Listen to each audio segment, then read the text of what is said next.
Ma? Oo? Ampun po ba ako? Ha? Sino naman nagsabi sa'yo niyan? Kasi ma, lagi na akong inaasar sa school eh. Ampun daw ako, ma eh. Anak, di ba sinabi ko sa'yo huwag ka magpapa-apekto sa sinasabi ng iba? Pero ma, sabihin mo sa akin, ma. Ampun po ba ako?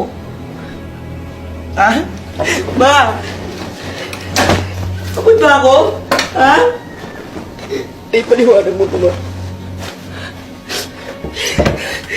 May paliwanag mo, bakit may 4 na baso ko sa likod?